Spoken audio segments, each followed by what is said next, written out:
Hello. For those of you who don't recognize me, my name is Nick Zitzmann. I'm from the Salt Lake City area, and I appeared in two different episodes of American Idol, the Seattle episode and the Best of the Rest episode.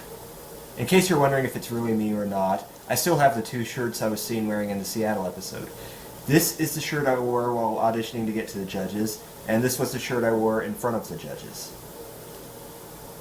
As I speak right now, the sixth season is nearly over, with only 5 episodes left in the season. I was one of the 3 most talked about contestants this season, along with Antonella Barba and Sanjaya Malakar. I was talked about because I had the mother of all bad auditions this season. Now, I'd like to tell you what really happened in this self-directed video. I was portrayed as being this completely clueless idiot who had no music experience and couldn't complete his sentence. And what the heck was he thinking over there? Did he really think he had a chance? The answer to that question is yes. As hard as it may be to believe, I actually do have a lot of music experience. I've heard a rumor about Idol that everything they broadcast on the show is the truth, and nothing is edited or changed in post-production because otherwise they would be sued. This rumor is not true. Everyone who wants to audition is required to sign a release form that basically says that they can portray you any way they want to portray you, and there's nothing you can do about it. So, since the Idol editors took out the part where I discussed my music history, I'd like to tell you a little bit about my music background and my complete experience on American Idol. So, I auditioned for the choir, I got in, and for the next 8 months I did what could be best described as intensive voice training. After 8 months, I've been promoted to near the top of the choir, but I came to realize something. Once I made it to the top, all I was going to be doing was eating, sleeping, going to school, and singing. At the time, I wanted to live a regular boy's life, so I ended up quitting the choir. But I stayed active with music throughout middle and high school, where I sang in the choir, I played guitar and jazz band, and I played bass and stage band.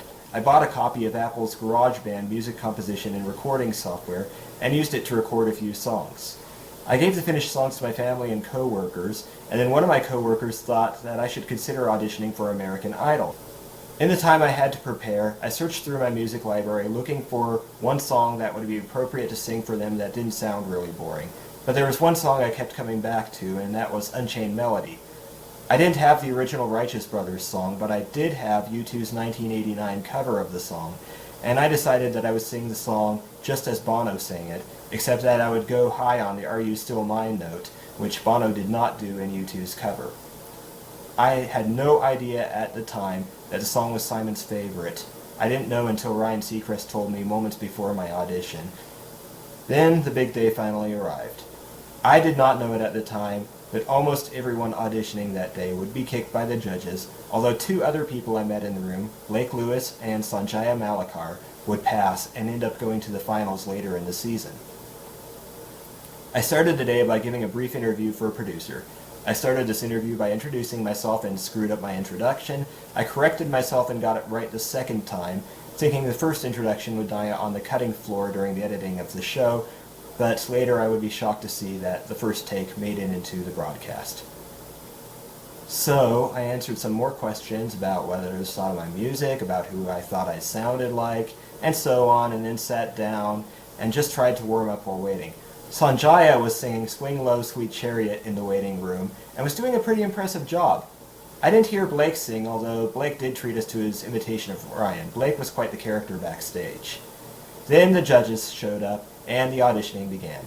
We were informed that they wanted us to yell and scream a lot if we won, and they wanted us to argue with the judges if we lost. The rumor that the arguments on the show are staged is false. Before auditioning, we were to go one by one into a closed room called the confessional, where we were to confess our music history. I told them what I told you earlier in this video. I don't ever recall saying I was a self-trained musician. Either I did and they quoted me out of context, or the editors made me sound like I had said that by stringing things together. Then I had to quote, dance, unquote, without any background music. Then I put my sweatshirt and my mobile phone on the ground and walked into the judges' room. Now, going into my audition, I had 3 goals in mind. There are 3 reasons why most prospective idols fail at any given round in the competition. Either they forget the lyrics, they go off key, or they lose the rhythm. I just wanted to concentrate on those 3 things and otherwise just go all out and hold nothing back in what could possibly go wrong. Well, a lot of things end up going wrong. I ended up completely losing control of my voice and my face, which is why I sounded very shaky on the long notes, and I looked completely mad throughout the song. And as for my swaying, I once had a choir director who once told me that the most boring thing in the world to look at was a performer singing or playing an instrument while being completely still. So I tried to make myself look like I was alive, and now I believe that was bad advice, and sometimes the best thing to do is nothing. There's also one thing you must realize about the judges' reaction. None of the things that they were seen doing in the broadcast actually happened. During the songs, the judges, they sit there and they actually listen to each person auditioning. They do not make funny faces, they don't plug their ears, and they don't pretend like they're characters on Buffy the Vampire Slayer. I can only guess that what you saw on TV was filmed during post-production. Anyway, I flubbed a lyric, and it was nearly done with the song when Paula decided she had heard enough and said, "Stop! Stop, stop, stop, stop, stop, stop, stop, stop, stop, stop." And then Nigel, who was sitting off camera to the left of the dance floor, said, "Sing Morning Has Broken, Nick." So I sang a few bars of the song, and then Paula said, "Stop! Stop, stop, stop, stop, stop, stop, stop, stop, stop." Simon actually never said thank you to me. There was a long, uneasy pause after Paula stopped me, and then Simon was the first person to speak. He said, "What the bloody hell was that?"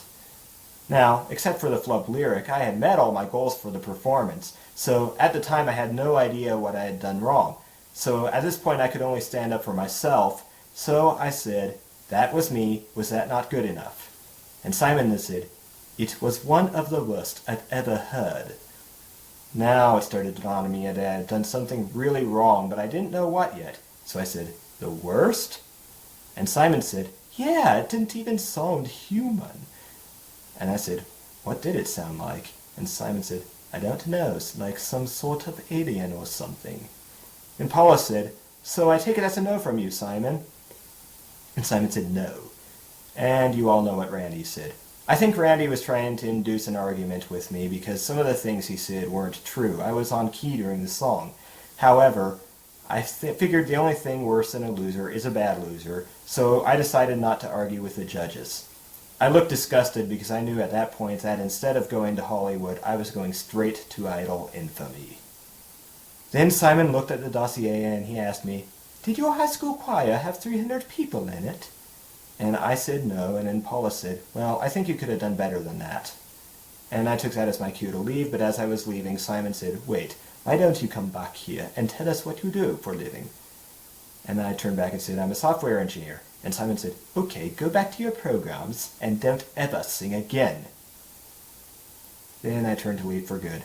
I heard Paula say, "Thank you," behind me, but I didn't look back. I took the right door going out. I didn't even know the left door was locked, apparently, so Simon could say, "Other door," to people trying to exit that way. I left, and that's the last I've ever seen or heard from them since. On the day my audition was broadcasted, I posted a demo recording of an original composition on the web, hoping I could be noticed the old-fashioned way. A few thousand people downloaded it, it was played on TV, and I even heard it was played on the radio in a few places, but to date, I've received no mileage out of it. The reaction that I've received from people has ranged from praise, some of which was false, to a little bit of hostility.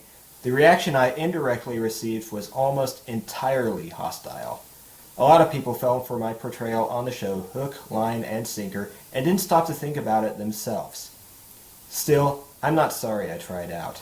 There is no such thing as bad publicity when you think about it, because there's a good kind of infamy and a bad kind of infamy. Losing in a competition is a good kind of infamy unless you lose by doing something that would make absolutely no one want to be around you. So, at this point, I'm at the crossroads as to what I'm going to do next. As of right now, I've not been invited to the season finale, and I will be extremely surprised if I am ever invited.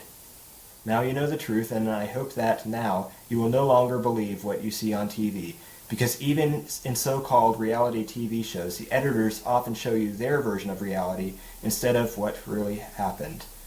So thank you for listening to me, and I invite you to my website. It is seiryu.home.comcast.net. There's no www in that. So until we meet again, goodbye.